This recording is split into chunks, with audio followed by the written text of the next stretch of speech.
Welcome to today's episode of Design Your Life, the Fittish series.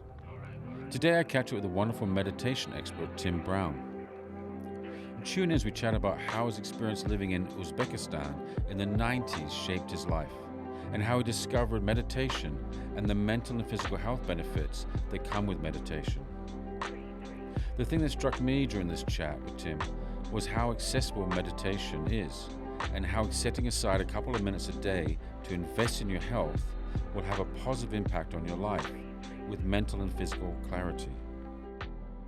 Hey, Tim. Welcome to Design Your Life. How you doing? Yeah, I'm great, Vince. Nice to meet you. Yeah, nice to meet you too. I've heard so much about you over the years. It's been, your name pops up all the time with people that I know. And we'll find out today why, because you've been doing this for quite some time. 21 years this year I've been teaching meditation and taught about 6,000 people over that time. So amazing. Taught my 3 kids to meditate at 4 years of age, teach a lot of mums, dads, kids, corporates, creatives, elite sports, a lot of people with anxiety, depression these days, huge, insomnia. They're probably the biggest motivators these days for people to learn to meditate. God, everything under the sun. Pretty much. I've got a lot of those issues as well. So checklist, maybe we can work through the checklist. Yeah. Well, maybe we'll do that later. We'll do a little session if we can. Yeah. How long does it normally take? Yeah. Well, it'll take us a few days to get you up and running, but yeah. Yeah, incredible. So how did you kick this off? How did you start? Yeah, mate, it really wasn't on my checklist at all. I wasn't really thinking about it. I was a country boy. I studied agricultural economics at Sydney University. Mm-hmm. I was a rugby-playing, beer-drinking agricultural economist before all of this, and finished university, went travelling, ended up getting a job in Uzbekistan back in the 90s, developing models to privatise agriculture in the former Soviet. Lived out in a Muslim village pretty much on my own for about almost 3 years. Wow. 95, 6, 7 and 8. 95, 6 and 7 I was out there. Mm-hmm. And then I came back to Australia. It was time to settle down, grow up and get a job. And the pressures of that really kind of started to impact me pretty deeply. And I was very, very fortunate to be introduced to a guy called Thom Knoles. And he was the kind of go-to guy in Sydney for meditation back in the 90s. And I really hadn't considered it. But I met him.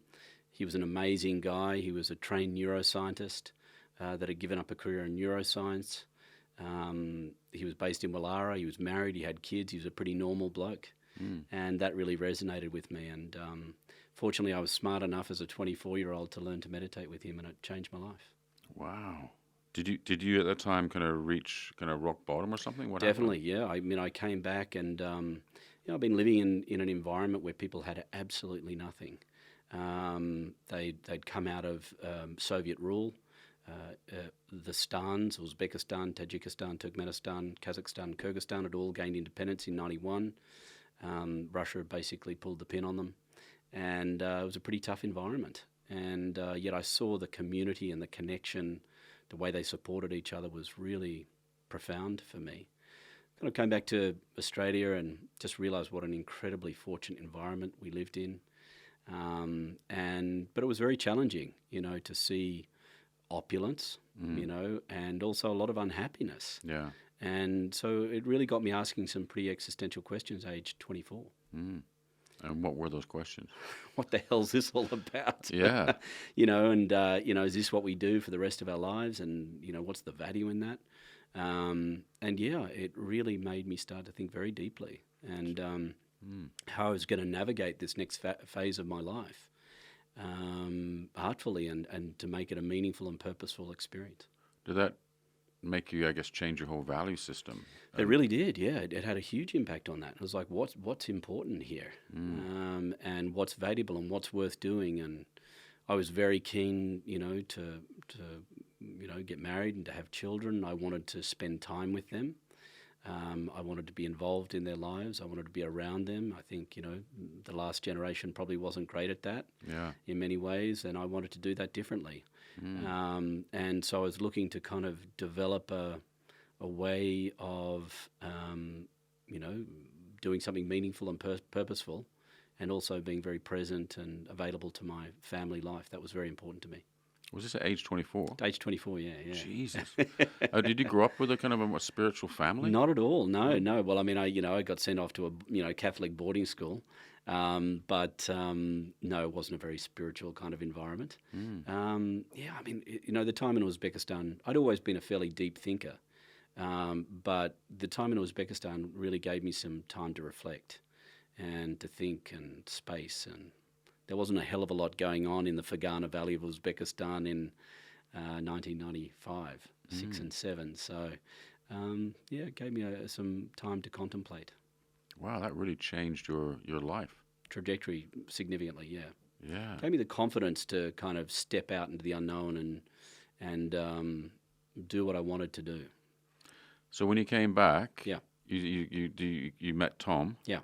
Was he hard to find? No, well, it's an amazing story. I was at a family function actually, and not having a great time in Sydney, and I mean, I was back with family and friends, and it was all meant to be great, and I just wasn't feeling fantastic about it. I found myself at the same pub on the same night of the week, having the same conversation that we were having 4 or 5 years earlier, and it really was a bit like Groundhog Day. I was like, is this what the next 20, 30, 40 years looks like? And I was at a family function, and an incredibly intuitive aunt of mine kind of herded me into a corner like a sheepdog. She looked me dead in the eye, and she said, "How are you settling back in?" And I went, "Oh, yeah, it's great, absolute bullshit." Yeah. I wasn't. And she could tell. She could tell. And she said, "I think you would benefit enormously from learning to meditate." I think I had a beer in each hand at that. I was double Both for parked. you. Yeah. Double parked, and I think I almost dropped both of them. I was like, what a strange thing to say. And anyway, she said, "Look, have a think about it, and if you're ever interested, let me know, and I'll put you in contact with the right person." Turned around and walked away. I was like, that's the strangest conversation I've ever had. Completely forgot about it. 6 weeks later, I was trying every other method of feeling relaxed and happy, all the ones that 24-year-olds tend to experiment with, alcohol and various other substances to see if that worked. Yeah. And they did temporarily, but not sustainably and not permanently. And I remembered the conversation, and so I rang her and I said, "Look, I need to do something. I need some help." And she said, "I'll put you in contact with this guy." And I remember rolling up to the house, the terrace in Paddington, and knocking on the door. And this bloke answered the door, in moleskins and a shirt. And I could see his RMs kind of up the back there, and I just assumed he was the secretary. I assumed the big kahuna was upstairs levitating. I had no idea. Right? Yeah. And I said, I remember saying, "I'm here. My name's Tim Brown. I'm here to meet with Mr. Knoles." And this guy looked at me very somberly and said, "He's expecting you." And then just stood there. And I was like, "Is there a password to get in here? How do you get into this joint?" Oh, funny. And then he broke into this big smile. He said, "By the way, you can call me Thom and come in." Oh, sweet. And I spent an hour and a half with him, and we talked about stress, and we talked about quantum field physics and unified field theorem and spirituality and a whole bunch of things. And at the end of that, he said, "Tim, you seem like a relatively bright kind of a kid, a young fella." He said, "We could talk about this for a lifetime." He said, "But what's going to make a difference is you learning to meditate. So have a think about that and come back to me." And I said, "I've thought about it, sign me up."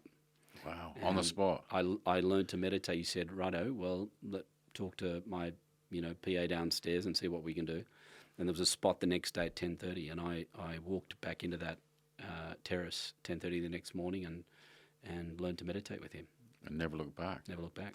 So let's talk about the effect of that. Well, Yeah. I mean, what did you feel in an instant difference in your life? I instantly felt just more relaxed and more at ease. I suddenly realised I'd been running on adrenals, for years, and I suddenly, in the first session, I just started to feel more relaxed, more at ease.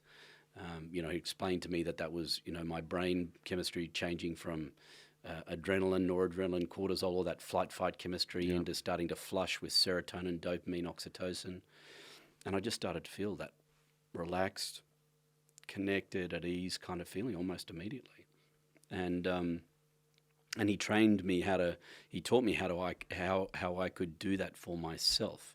And that was the beauty of it. He wasn't saying, well, you've got to keep coming back to me. He said, I'll show you how to do that. And then you can do that for yourself every day. Yeah. I now refer to it as, learning to ride the meditation bike. And that's what I, talk to people about now is I said, I'll show you how to ride the meditation bike. Yeah. And when you learn to ride a bike, I think we were fortunate enough to have someone that fitted us for the bike, was willing to hold the back of the bike and give us some half decent instruction, a few, words of encouragement.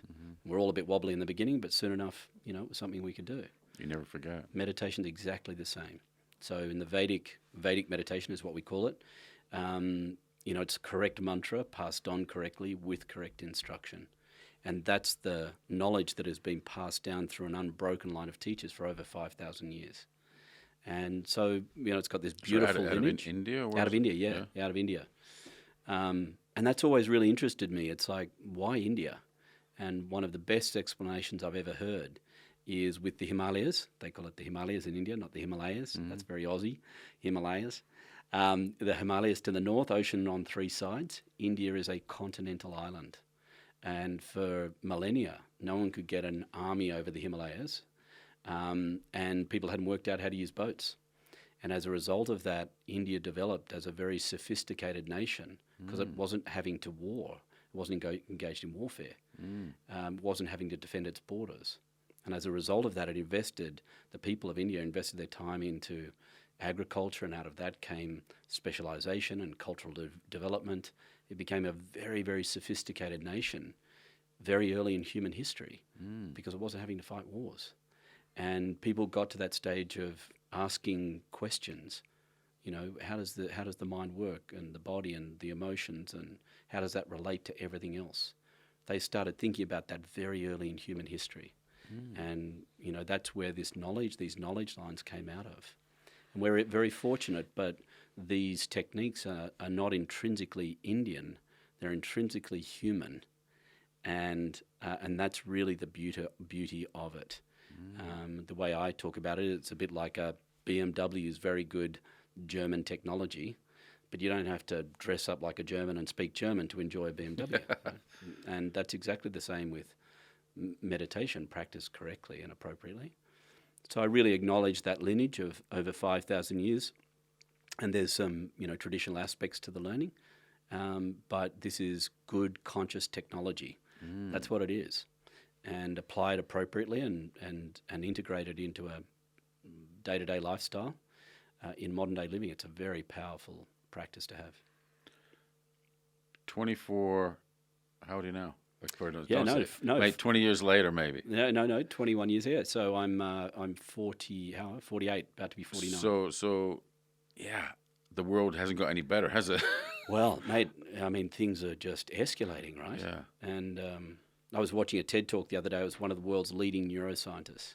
He was saying someone living in a city anywhere in the world in 2022 is being exposed to the same levels of stimulation in one day that someone 200 years ago, which in the scheme of human brain and nervous system development is just blink of an eye, would have been exposed to in their whole lifetime. Wow. And he graphed it. And it was so interesting. That is scary. Isn't that incredible? So, do people see that as a benefit? Well, I think, the question is, how do we manage that experience? I actually think there's intelligence in it. The theme of this age, when I went traveling in 1995, none of us had a mobile phone, no one had an email address, there was no such thing as the internet, no such thing as social media. That's 25 years ago. It sounds like Jurassic Park. Yeah. We were sending postcards, and you remember the par avion, the little by air, the little super lightweight? Yeah, beautiful blue paper. Do you remember that?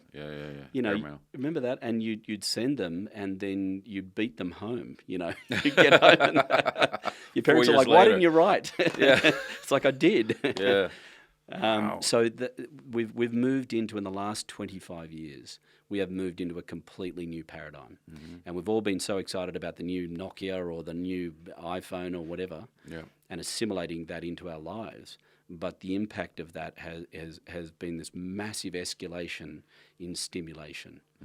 And the third law of thermodynamics says as you excite or stimulate any system, it will move towards a state of disorder and chaos. Yeah. And the opposite of that is also true, which is as you de-excite any system, it will move towards a state of order. And the qualities of an orderly conscious state, as stated by neuroscience, are clarity, creativity, energy, joyfulness, intelligence, perspective, and it prints out as physical well-being. That's the printout. As we start to stimulate and overstimulate any system, it moves towards a state of chaos. And that prints out in the mind and body as a lack of clarity, so the conscious fog sets in. We lose creativity, we lose energy, lethargy, lose joyfulness, lose perspective. Relationships. Yeah. And the printout in the mind and body is a lack of ease, mentally, physically, and emotionally. And if unchecked and unaddressed, will migrate into dis-ease. And we're seeing that happen at inordinate levels. Disease. Yeah, disease.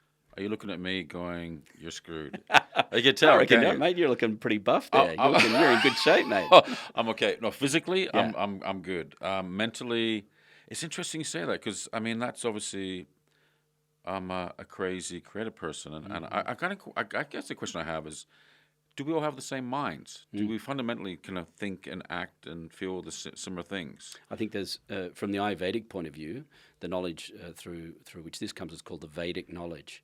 And the mind-body side of that is what's referred to, how to influence that is called Ayurveda. Ayus means life, Veda means knowledge, life knowledge, how to promote life. Yeah. And there's different types of mind-body types. And you may have heard of Pitta, Vata, Kapha, you may not have, but everyone's got those qualities, but there can be different, elements or different ratios of that in someone's constitutional makeup. So, for instance, you and I are both, we've got a very similar setup, So we are what we call Pitta Kapha constitution. So Pitta, that fire, drive, precision, go forward, visually inclined, playful when we're balanced, playful. Yeah. A little bit mischievous when we're in good balance. Hairy in places. Yeah, very hairy in places that we shouldn't be hairy, and not hairy where we should be, mate. And but when we get out of balance, quick to anger, hot under the collar, we run hot. Yeah. Acidity in the gut, it's where things like reflux, issues with bowel, irritable bowel syndrome, those kinds of things. Don't want to get too personal, mate. No, you totally described my movement this morning. We won't share that with everyone. But, we go kind of, that's our tendency. So there are different setups, but there is some basic fundamentals. And that, again, is excite, overstimulate any of these systems, and they'll move towards chaos.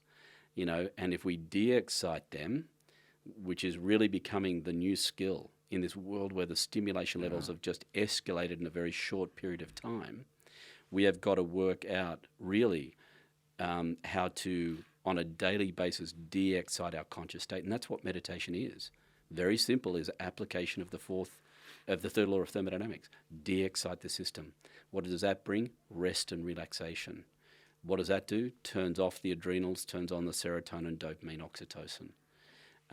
And we need to do that daily. Someone a generation or two ago, if they were sleeping pretty well and getting a couple of really good relaxing holidays a year, they were managing their stress, tension, fatigue load. That time is over. No. We are operating in a new paradigm. We need to approach it differently. Yeah. That's where meditation becomes a very powerful exercise. Really cool. I mean, you talk about life knowledge, and our podcast Design Your Life really is about that. It's like, how do we as human beings live better, live longer, be healthier? And I'm on that quest continually, as most human beings are, We trying all to are, right? find our way. You know, Yeah. and it's like there's times when you kind of see the light and you kind of get it right. Other times you just go, oh my God, you're not in a great place, and kind of find that you're constantly kind of at battle with the world, unintentionally. Yeah. And a big thing that came along through social media was the FOMO. Yeah. And that fear of missing out. Yes. And that is something which those phones and all that technology has been designed to be highly addictive and play on our addictive nature, which we all have. And that's escalated, and you just feel like you're constantly on, always on now. 24/7, there's live feeds, there's stuff whatever it might be, whatever you listen to or watch or read, or Yeah. people message you at any time of the day, and it's so full on. Yeah. So how do you navigate that? So I talk about, what we're experiencing is we're being pulled up into what I call the front row of the conscious cinema. So with the rigors of day-to-day life and the overstimulation and not getting enough rest and relaxation to defrag the system to adjust that, we're getting pulled up into the front row of the conscious cinema. And it's a bit like you go to the movies, you watch Top Gun Maverick and you get stuck in the front row. And that's a very uncomfortable experience, trying to watch that film, while it's really horrible. It's a great flick, but, horrible if you're in the front row. Now, the solution is not to leave the cinema because, then you miss out on the, great flick. The artful response is, how do I get back a few rows in that cinema? And if we can get back a few rows in the cinema, then the screen drops back, the sound settles, choc top in one hand, someone you like next to you, or, popcorn if you're a savoury kind of guy. I'm guessing you're more of a sweet tooth. Yeah, no, I think I'm salted popcorn, really? actually. Interesting. And another piece of information that I have. Yeah, there you go. But we can really lend ourselves emotionally and sensorially, really get into the film, knowing we're comfortably in the chair with our popcorn, and that changes everything. Now, we don't want to be in the front row because we'll get overwhelmed there. We don't want to be in the back row because we're kind of disengaged and might as well be at home watching it on Netflix, right? But there's those great seats right in the middle. And, back in the day, you and I'd remember, before all this internet business, you'd queue up very civilly and chat to the people in the queue. They'd open the doors and it'd be like elbows out, right, going for those great seats in the middle. Yeah. Now these days with pre-booking, all those middle seats go in the middle, and then the front, the back and the front then go. So life's all about being in the sweet spot. Yeah. And life is pulling us this way. As we get pulled up into that experience, we become overwhelmable, much more easily overwhelmed. And then we load with stress, tension, fatigue. Therefore, we get pulled more into the front row of the conscious cinema, and the whole spiral starts to go that way. The natural response, if we're caught in that front row, is either to fight to eliminate the demand. How do I get rid of the demand? Or how do I get away from it? Fight or flight. And we get stuck in that modality, and we're seeing so many people get stuck in that state, and they don't know how to get out. Do they know they have an option, though? That's exactly the point, is most people think if I could just get rid of the demands, I'd be okay. Yeah. But that actually doesn't solve the problem. No. And so we've got to work out how to get back a few rows in the conscious cinema on a daily basis, not annually, not every couple of years. Throw a pandemic in the mix, that'll accelerate the whole process for you. Yeah. We've got to work out how to get back a few rows in the conscious cinema daily. And that's exactly what Vedic meditation does. It gets the mind settling, and it gets us to get back a few rows in that conscious cinema, and we're able to then access conscious altitude. It creates space mentally, physically, and emotionally. And then we can see our thinking, we can see our emotions. Instead of being consumed and identified by them, we're able to witness our thoughts, witness our speech, witness our action. And then we can see whether that's constructive and productive, or we can see whether it needs refinement or adjustment. If we're up in that front row of the conscious cinema, we're completely enmeshed in it. We are it. And we're governed by what's referred to as premature cognitive commitment. Before we've had time to think about it, we're down a thought pattern. We're down a speech pattern. We're down an action pattern before we've even thought about it. And what that is past overwhelm governing the way we think, speak, act, engage, relate in the present, which will therefore determine our future. And unless we process out that past overwhelm, our past will govern our future, and we'll get caught in repetitive thought, speech, and behavioural patterns. And that's where we get caught in Groundhog Day, which is my favourite movie of all time, by the way. Yeah, it's awesome. And are you hypnotising me? I feel like I'm being hypnotised. It's the finger movement. Watch my finger, Vince. So this is what we've got to do. We've got to launder that stress, tension, fatigue, that past overwhelm. We call them samskara. The samskara is where we get our word scar from, the scars of the past, which from the Western psychology point of view, is referred to as the subconscious. And we need to launder that out of the fabric of the nervous system.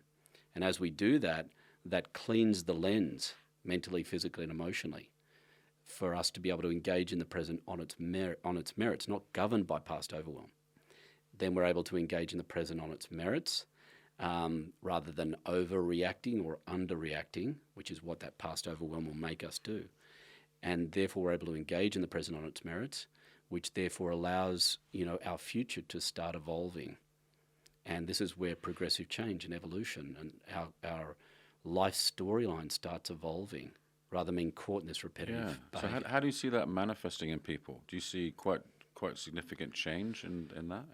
I see people come in, and quite often people have done a fair bit of life, research before they get to me.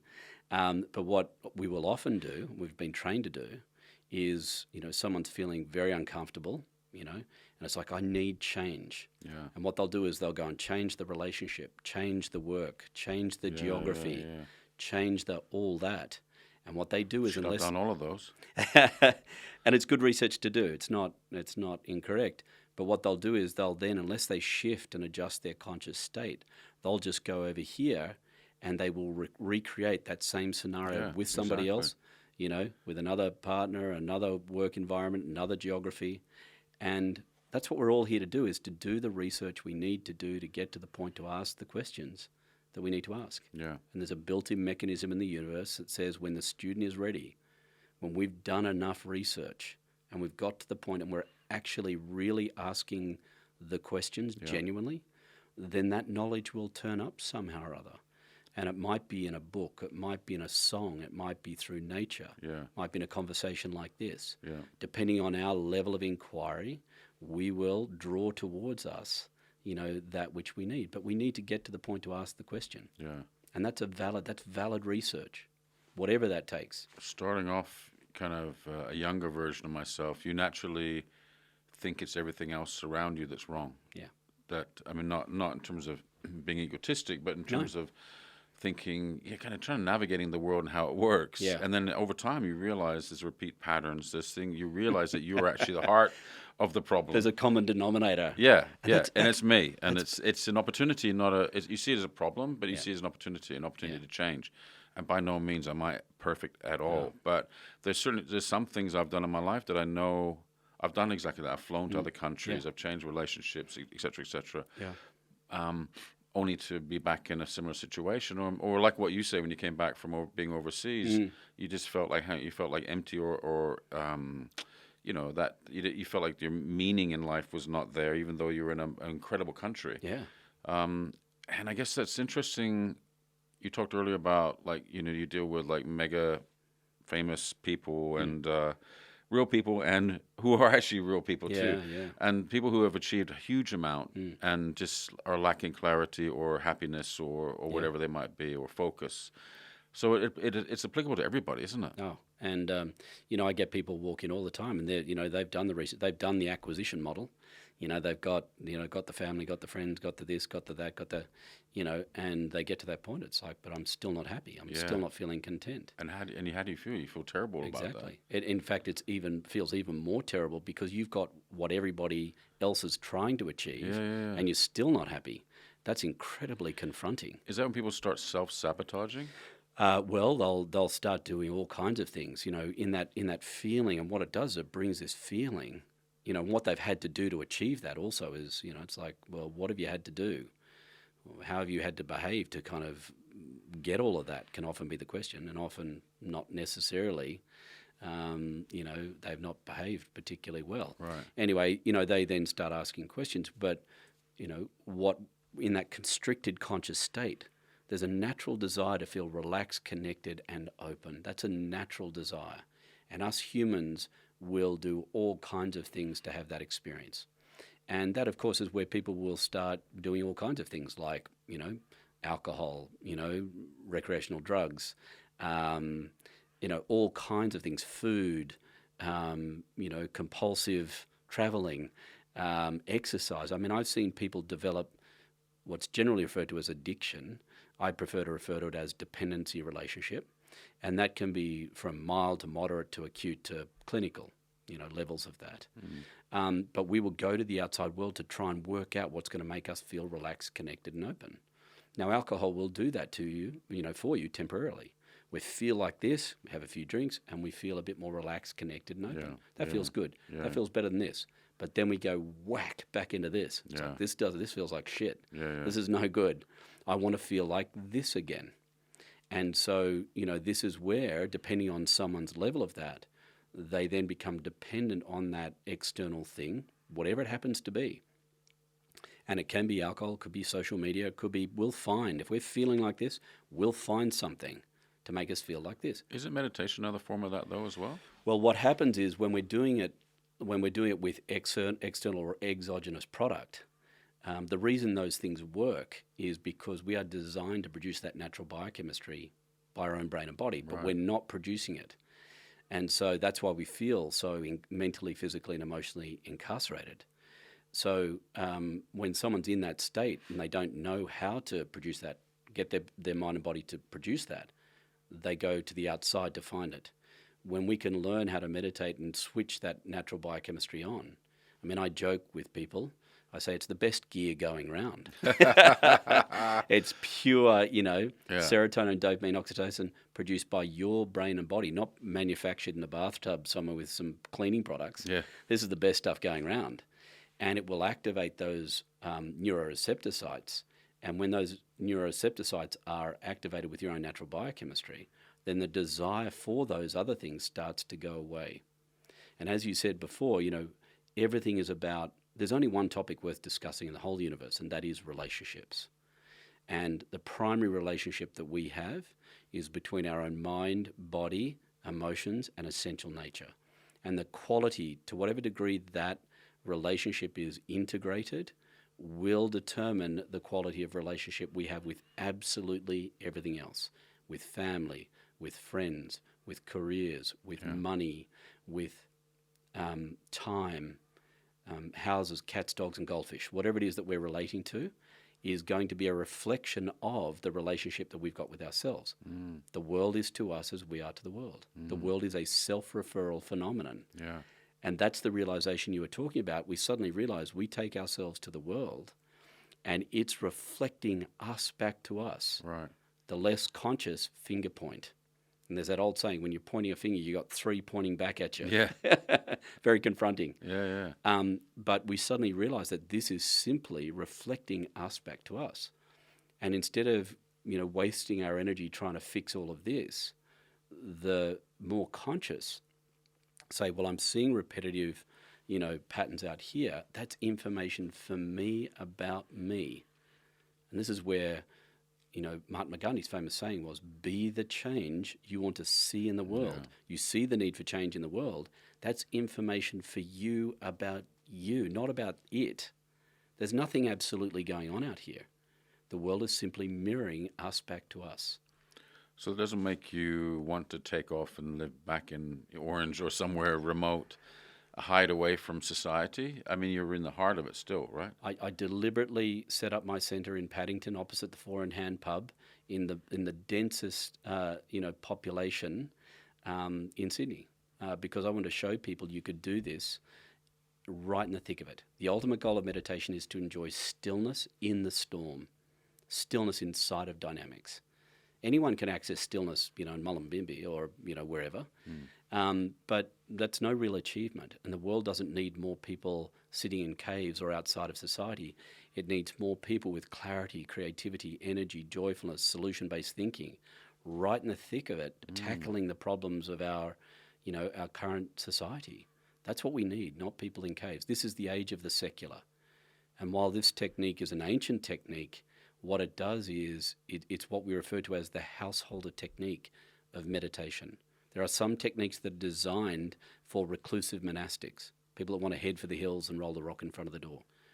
There's 1/10% of the world's population that are naturally, and they are born that way.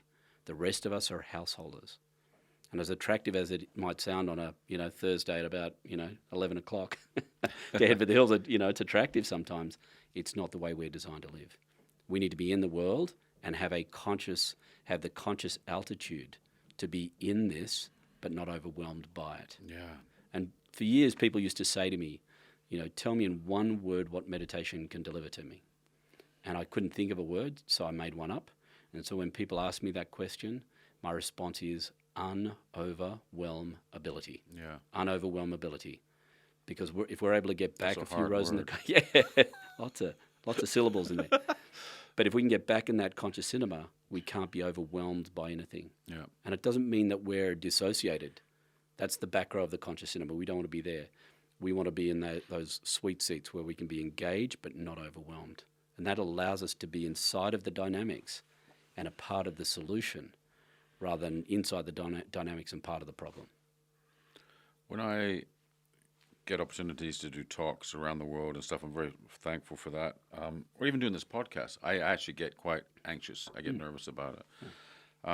Which can, if I have something coming up, multiple things coming up, they all kind of compact. Yeah. Things I've talked about doing, there's a whole bunch of projects I got on that I've talked about for a year, and for some reason they all kind of come around at the same time. And I get excited by it. Yeah. I get motivated by it, but there's a side to me that starts to get, start sleeping badly. Yeah, yeah. I start getting more anxious. Yeah. People around me get quite angry with me. Yeah. And Self-referral phenomena, right? Well, yeah, it is. It is the finger thing. Yeah, it's the yeah. three or Yeah. whatever it is pointing Yeah. back at you. There's something like, again, it's like, I'm just busy getting this stuff done. Yeah. And why do people keep saying you're coming across as being angry when Yeah, I'm just being passionate? Yes. And for me, there's a difference, Definitely. but clearly not Well, in my aura. yes, that's right, in your presentation to others. Yeah. And the high end of anxiety is anticipation. That's a beautiful emotion. We don't want to ever lose that because otherwise you become dead inside. Yeah. We want to be passionate, but that out of balance becomes, anger. So it's all about finding that sweet spot of the emotion. But when we load with stress, tension, fatigue, and we're getting pulled up into that front row and we're not managing, we're not cultivating and curating a conscious state that can be in this and not overwhelmed by it, we get overwhelmed by it and our mental, physical, and emotional repertoire trims. And we don't have the ability to be in all of this and operating at a higher grade level. We tend to trim our repertoire. And it's like fight or flight. I've just got to get things done. Yeah. And we start cutting, things and people. And, I'm just trying to, that's the classic pitta, go forward. But, if we get into that mode and we're not able to maintain our awareness throughout, we can create a lot of collateral damage on the way through. And then we reach the goal. I have achieved the goal, but there's a whole lot of collateral damage behind us. Yeah, of course. The collateral damage was never the intention, was it? Never. It was well intended. But as they say, the path to hell is paved with good intent. And this is why we've got to develop a conscious state that can be process orientated, not outcome orientated. And as we become relaxed, we become someone that's dedicated to the process. We're very clear about where we want to go, our goals, but we become devoted, enthusiastic to the process, and the outcome ends up being greater than we could have conceived of otherwise. You say people are clear of their goals, but do your goals change when you become much more focused and less pressured in life? Yeah, I think they do. I think, because as we feel more of that relaxed, kind of unbounded state, what happens is neediness drops. And neediness is the most unattractive of human qualities. It is, in the truest sense of the word, repulsive. It repels people, opportunities, resources, love, all the things that are important to us. Whereas when we're relaxed and at ease and we've got more of that inner contentment, we've got more of that serotonin, dopamine bouncing around in our brain, then that neediness starts to drop. We still need things, but the neediness starts to go away. And that brings all that down. And then what happens is the point of life becomes not about me needing to get things done or but how can I be of service? It moves from neediness to service. How can I be of service? How can I bring my individuality to the world and be of the highest service I possibly can be? Yeah. And what we find is when we feel like that, we're not trying to think like that. That's mood making. That's not real. When we start to feel like that, then we move into service, which is what we refer to as dharma, D-H-A-R-M-A, dharma. And when we start to move into that where our individuality can express its highest qualities, we start to find that our desires get fulfilled. We find ourselves in the right place, the right time, the synchronicity, the serendipity. It's mind-blowing. And we kind of think, I couldn't have organized this if I'd tried. And the stuff just happening is just crazy. Yeah. And that's where our neediness drops, our service increases, our desires get fulfilled, and far from being off with the fairies, we're right in the thick of it. This technique was practiced by warriors before they walked into hand-to-hand combat to get themselves into that conscious state where they could be in it but not overwhelmed by it. And, that's what I love about this practice. Incredible. Yeah. I guess in this modern day world, organizations like advertising companies and stuff they deliberately play on our senses. They manipulate our senses to want more. And we clearly don't need majority of the stuff that's being sold to us. Yeah. But there is that, I guess, that kind of a magpie kind of, we like things. We just naturally seem to be attracted to things, right? We seem to like to touch and utilize our senses for, whether it's something you buy or eat or have. It's the having, it's just got out of control. The owning is out of control, isn't it? I mean, it's just what seems to be driving the most of the world, is that accumulation, ownership. Yeah. We talk about kind of country. We talk about how we shouldn't even buy houses here that shouldn't even be. It's not even our land, really, is it? Yeah, no. Like, what's happened there? I mean, the way the world is so screwed, I think. I know it sounds a bit gloomy, but it seems to be, we're so out of whack. Yeah. And how do we get it so wrong? Well, again, when that neediness, we get pulled up in the front row of the conscious cinema, we're not feeling relaxed, happy, content. What the mind will do is it's like, well, if I go to the world and, acquire, if I can get the body looking like that and the house looking like that and the partner looking like that and the kids like this, the idea is that when I've got all that in place, then I'll be happy. I'll be content, happy, and my to-do list will be empty, and I won't have these incessant thoughts. Yeah. Now, I'll tell you right here, right now, that time will never come. No. Not because you're not clever enough. It's not because you didn't study hard enough at school or university. It's not because you're not focused enough. It's because it can't be done. And it's like the horizon. You walk towards it and it falls away, and you walk towards it, falls away. This is the premise of all anxiety and depression, because we're putting all our effort and energy into trying to get to an endpoint that can't be achieved. And that is just exhausting people. Now, what happens is the collective consciousness is like that, and all marketing is doing is just reflecting that back. I don't blame them. Yeah. And it's not, again, we can get into the finger pointing. Our conscious state is our responsibility, and we've really abdicated that. We like pointing the finger. Yeah. And, what we've got to do is come back to personal responsibility. Now, contentment, happiness, fulfillment, stability, non-change, freedom, they are desires that every human has, where they've actually really thought about it much. They are fundamental human desires that must be satiated. And what we've been doing for a couple of thousand years is going to the outside world to try and acquire them. And the reality is, and we're getting to this point where Mother Nature is feeding back to us, that methodology is not sustainable. No. But contentment, happiness, fulfillment, non-change, freedom are available. They're just not available through relative material acquisition. They're available through conscious acquisition. And what we're learning how to do very simply with meditation is turn our awareness around and become aware of those quiet, still, unbounded, non-changing, stable, free aspects of our conscious state. And we acquire consciousness. And we're not trying to get rid of this. We want to add that onto this ever-changing, dynamic outside world. And the ultimate goal, and the amazing thing about these 40 billion neuron brains of ours, is we can enjoy stillness inside of dynamics. And that really satisfies the conscious experience. If we're just involved in the ever-changing, outside world, then the mind is not satisfied. If we're just experiencing inner stillness without dynamics, the mind is not satisfied. It's got conscious FOMO. Back to your point earlier, I'm missing out on something. I don't feel complete. And until we can enjoy stillness, unboundedness inside of boundaries, stillness inside of dynamics, the mind is not going to be satiated.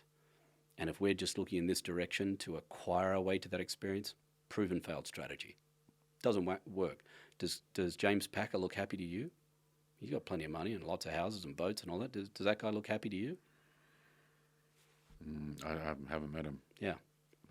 It's a good point. And, but it's There's people who look really happy to me that aren't happy.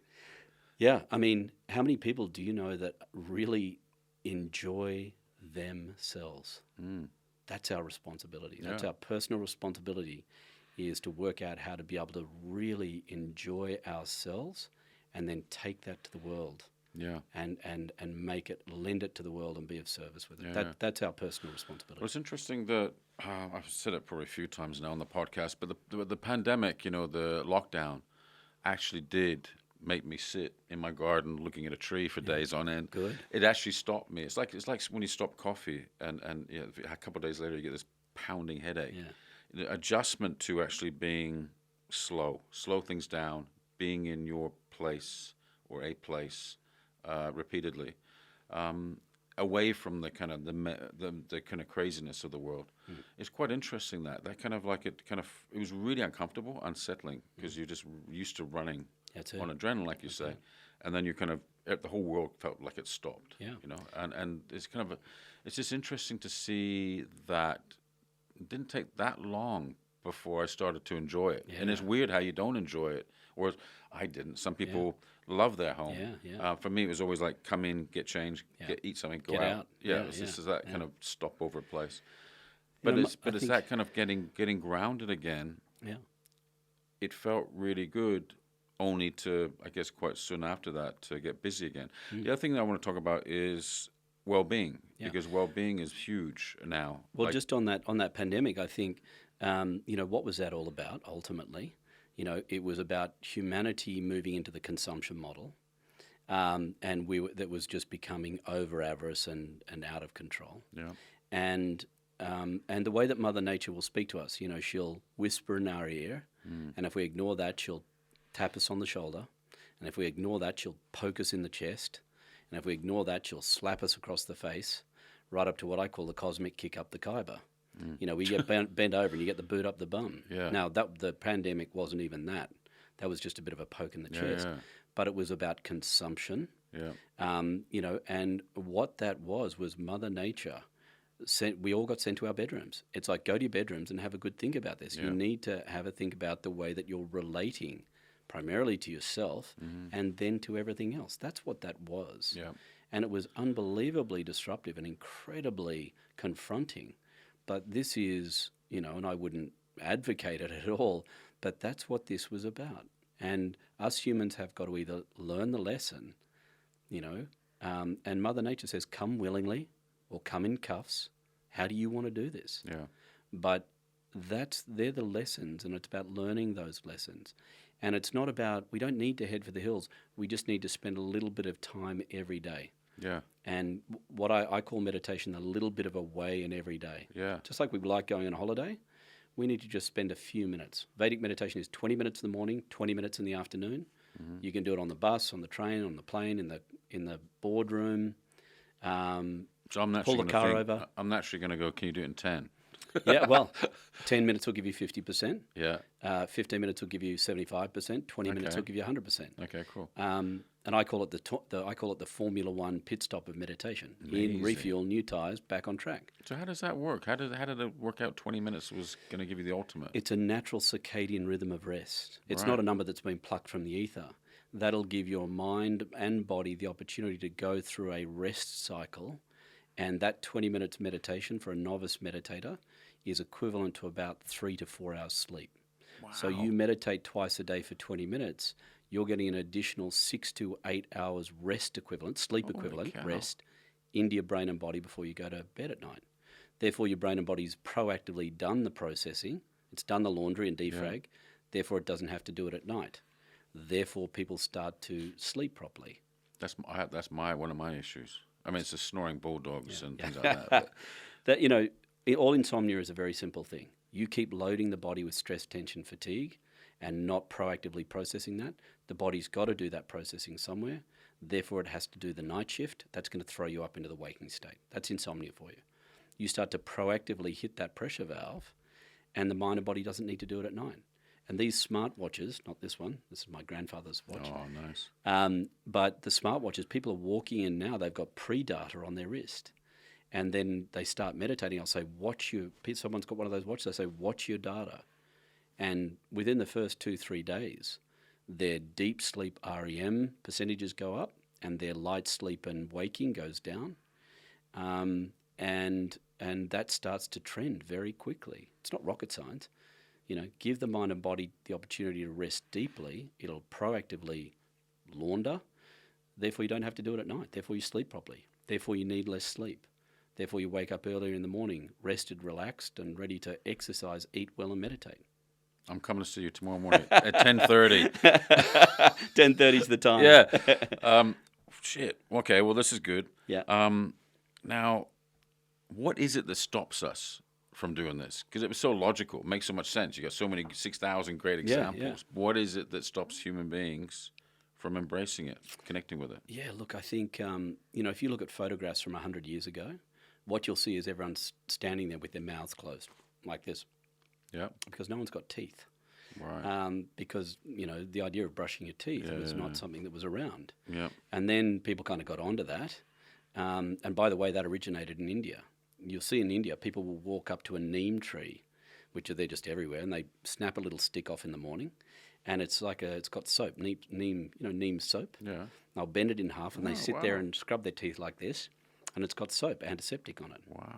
And then they just fling this thing, it's a disposable toothbrush. Yeah. And so that idea started to kind of translate, and then the big companies, Johnson & Johnson, they all got onto it. And now we've all got these toothbrushes and toothpaste and stuff. And now, you see people in photographs and they're all, smiley. That's where we're at with meditation. We have moved into a new paradigm in the last 25 years. When I first started teaching meditation 21 years ago, I would go to a kid's party or a dinner party and people would say, "Oh, what do you do during the day?" I'd say, "I teach meditation." They would pick up their drink and walk up the other end of the bar. They'd walk away. And I actually worked out how to make that work for me. If the conversation was getting boring, I'd say, "Do you know what I do during the day?"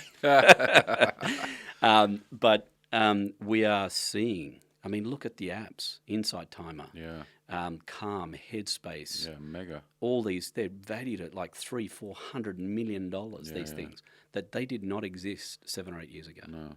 And we are seeing meditation stream into the collective consciousness.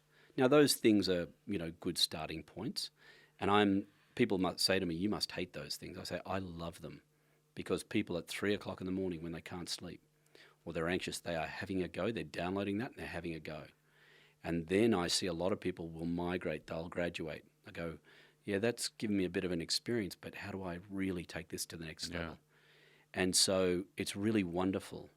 And we are seeing, and we will see in our lifetime, Vince, we will see that meditation will become about as exotic as brushing your teeth. Because that's what meditation is. Yeah. It's mental and emotional hygiene. That's what it is. It's as simple as that. Incredible. And we are living in a time where we are seeing that happen. It's very exciting.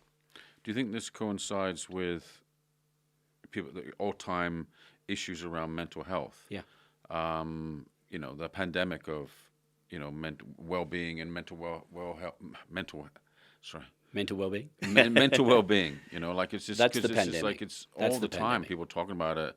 It's become huge. Is it huge, or was it just not communicated as much before? No, it's huge, and this escalation in stimulation is the catalyst. Yes, there was hidden in the past because it wasn't talked about, but this escalation in overstimulation is, which is back to the Ayurveda point of view, is a vata imbalance. Overstimulation is creating a tsunami of mental health issues, and they will go in one of three directions: either towards anger management, towards anxiety, or to depression. Anger is towards the pitta imbalance. Anxiety and insomnia, which is the other one, is a vata imbalance, and depression is the kapha imbalance. They're the three ones, depending on someone's mind-body type. When they get overstimulated and stressed, their natural setup will move in one of those directions. Yeah. From mild to moderate to acute to clinical. Yeah. Yeah. That's what that is. So, we're just living in a new paradigm. We need to adopt new practices, just like the brushing the teeth. We need to, because it was really with the introduction of refined sugar that people's teeth started rotting. Yeah, exactly. And, that the refined sugar equivalent of this age is overstimulation, which is what the, internet age has brought to our lives. And it's not bad. We just need to learn how to relate to it artfully. There's nothing bad about anything. It's about the conscious state that's relating to it. That's something that we can govern. We can govern this. We can't control all the outside variables. No. But we can cultivate a conscious state that can artfully relate to everything. That's what we're into. It sounds like you had an incredible life so far. And it looked like you have redesigned your life. Do you feel like you've designed your life? Yeah, I feel like I've been pushed and pulled by some pretty heavy forces. But there were some really key fundamental things that I have shifted. If I'd just kind of gone on the, down the path that I was going, I would be, teaching, I'd be, an agricultural consultant somewhere. And that wouldn't be a bad thing. It's just I never felt like that was really what it was about for me. And I found something that I'm incredibly passionate and love, and do myself, and makes a huge difference to my life. My wife and I had 3 kids under 2 years, 9 months. No twins. They're currently 16, 17 and 18. Wow. And I've been able to be available. And I'm not saying the world's best dad, but I've been present and available, physically there, right through. My eldest is sitting his maths exam as we're sitting here now, his HSC maths exam. And that's been really important to me. And I can do something that I feel like makes a difference in the world. Amazing. And I feel very fortunate, and I'm very grateful And to that aunt that cornered me that day and said, are you okay? Yeah. That changed my life that moment. Incredible. And this podcast will help people change their lives too. And hope so. How do people get hold of you, Tim? Well, I'm timbrownmeditation.com. Like to keep it simple. Yeah. And maybe people that are further afield. I'm based in Sydney. When I teach people, it's in person. That's a really important thing for us, that initial teaching. But, if people are further afield, I'd encourage them to Google Vedic Meditation. If they're in Adelaide or Perth or London, there are teachers all over the world, all over America, Europe, Australia, New Zealand. And Vedic meditation is just, it's just such a great, simple practice. And it's not complicated. We just need correct mantra passed on correctly with correct instruction. But we need those 3 ingredients. And that's what the Vedic meditation teachers of the world, are trained to be able to do. And then you've got a practice that you've got for life. Once you can ride the meditation bike, you got it. Yeah. And that's what I love about it. Okay, cool. Maybe we get you back and we do a session together. Yeah. Because I definitely want to learn how to do it. I desperately need it. Yeah, well, it'd be a pleasure. Yeah, cool. I'd love to do that with you, and we'll get you back on the bike. Yeah. You come in for what I call a meditation wheel alignment. We'll line you back up again and get you back on the road. Fantastic. Tim Brown, thank you so much for coming on my podcast today. A real pleasure, Vince. Anytime. Thanks for tuning in to today's episode of Design Your Life, the Fittest series, with meditation expert Tim Brown.